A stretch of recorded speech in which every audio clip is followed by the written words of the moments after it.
பூந்தமல்லியில் மக்கள் மனதில் வாழும் பத்மபூஷன் திருமதி கேப்டன் விஜயகாந்த் அவர்கள் முதலாம் ஆண்டு குரு பூஜை விழா நடைபெற்றது. தேமுதிக தலைவரும் தமிழக முன்னாள் எதிர்க்கட்சித் தலைவருமான நடிகர் சங்க தலைவர் கேப்டன் விஜயகாந்தின் அவர்களின் முதலாம் ஆண்டு குரு பூஜை நாள் இன்று அனுசரிக்கப்பட்டது. இந்த நினைவு தினத்தையொட்டி விஜயகாந்தின் நினைவிடம் மலர்களால் அலங்கரிக்கப்பட்டது. அவருடைய நினைவஞ்சலி நிகழ்வில் கலந்து கொள்ள மக்கள் கூட்டம் கூட்டமாக வந்து கொண்டிருந்தார்கள். அதேபோல உலகம் முழுவதும் உள்ள கேப்டன் விஜயகாந்த் அவர்களின் ரசிகர்களும் தேமுதிகவினரும் அவர் மீது அன்பு கொண்ட தமிழ் மக்களும் பல்வேறு இடங்களில் நினைவஞ்சலி நிகழ்ச்சிகளை நடத்தினர். அதன் தொடர்ச்சியாக பூந்தமல்லி நகர கழக தேமுதிக மாவட்ட மாணவரணி செயலாளர் மனோஜ் தலைமையில் நினைவஞ்சலி செலுத்தும் நிகழ்ச்சி பூந்தமல்லியில் நடைபெற்றது.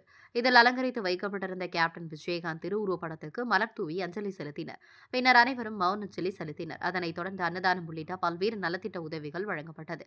இந்நிகழ்ச்சியில் திருவள்ளூர் மேற்கு மாவட்ட கழக செயலாளர் டி கிருஷ்ணமூர்த்தி, மாவட்ட அவைத்தலைவர் ஆயில் சரவணன், மாவட்ட துணைச் செயலாளர் சதீஷ் என்கிற சத்யநாராயணன், லயன் சேகர், மாவட்ட பொருளாளர் கோவை ஸ்ரீராம், நகர செயலாளர் லயன் சுரேஷ், பூவை ஒன்றிய செயலாளர் ஏ டி கண்ணன் மாரிமுத்து, ராஜேஸ்வரி, சுப்பிரமணி, வி மணி, பூக்கடை பாஸ்கர், கழக நிர்வாகிகள், தொண்டர்கள், மாவட்ட நிர்வாகிகள், நகர நிர்வாகிகள், மகளிரணி நிர்வாகிகள், கழக நிர்வாகிகள், ஏராளமான தேமுதிகவினர் கலந்து கொண்டு கேப்டன் விஜயகாந்த் அவர்களின் உருவப்படத்திற்கு மலர் தூவி கண்ணீர் மல்க அஞ்சலி செலுத்தினர். பூந்தமல்லி செய்தியாளர் வினோத்குமார்.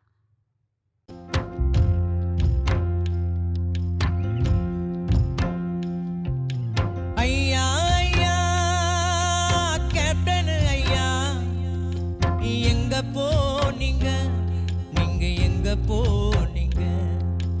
ஐயா ஐயா கேப்டன் ஐயா, எங்க போனீங்க, நீங்க எங்க போனீங்க?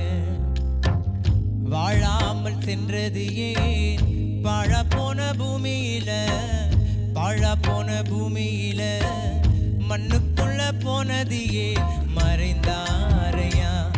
இந்த மண்ணுக்குள்ள